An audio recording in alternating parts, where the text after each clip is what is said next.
Monta is back at the end of 2020 with the Noble. The sport watch aims to break away from some of the molds Monta has established for themselves. It introduces a new handset, a mirror polished bezel, and an attractive price, especially when looking at the rest of their lineup. I took a closer look at the Noble to see if it could take the crown as one of the best go-anywhere, do-anything watches available today. Sit back, relax, and let's see if the Noble lives up to the rest of Monta's lineup. If you're familiar with the Monta Triumph and Atlas, you'll notice some similarities between those watches and the Noble. Monta has carried over a similar case shape to those two watches, and for good reason. It's a great wearing case with solid proportions and dimensions. Monta has also showcased that it is versatile enough to accommodate watches with different complications and styles. While the Noble's excellent blue dial may be one of the first things you notice about the watch, there is more to it than just a gorgeous dial. I'll touch on it more in a bit, but let's see how it wears first. The case is thin with a modest lug-to-lug of 47mm. Coming in at 38.5mm wide, it is the perfect size for a variety of wrists and can also adapt well to almost any situation.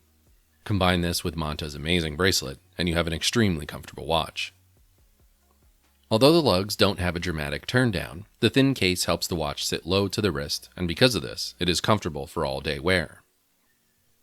With that said, I wouldn't mind seeing Monta thin out the outside of the lug slightly to reduce the squared-off look the watch can have at some angles. The Monta Caliber M22 is based on the Sellita SW300. The thin movement is visible through an exhibition caseback and is decorated simply yet beautifully. Now, let's talk about that dial. The sunburst blue fades from a bright blue at its center to a dark blue at the outer edges of the dial. It's a great balance between contemporary design and classic sport watch looks. Monta offers the Noble in a bright silver dial if the blue is too flashy for you. Monta has kept the dial text simple to allow other elements of the dial to shine through. The new handset, which is a departure from the broad sword hands they used on most of their other models, fits the design of the Noble perfectly. The hands also complement the simplified markers applied around the dial. The small bevel at the ends of the markers allow them to play with the light beautifully and create some dazzling reflections. The mirror polished bezel looks amazing and matches with the sporty aesthetic the Noble is going for. In direct sunlight, everything pops off the dial and complements the polished bezel. While a brush bezel may have dressed the Noble down a little, I'm glad they went with the mirror polish. It gives the Noble some additional character to break away from its older brothers. The Noble marks the next evolution of Monta's watches. I've wanted Monta to take some risks with their designs, as their watches do share a lot of the same elements. Monta has certainly done that on parts of the Noble, and the changes they've made are refreshing. The new handset fits the watch perfectly, and I can't see how the sword handset would work on it. It was a great decision. With that said, I want to see the next evolution of Monta's cases.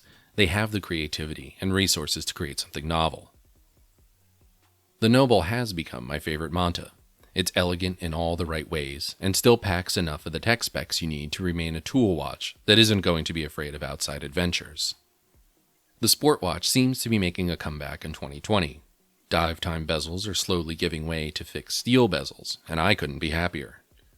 The Noble is one of the best examples of this watch segment, and what I think is Monta's best watch so far. Thanks for checking out the video review, and for the full written review, head over to watchclicker.com.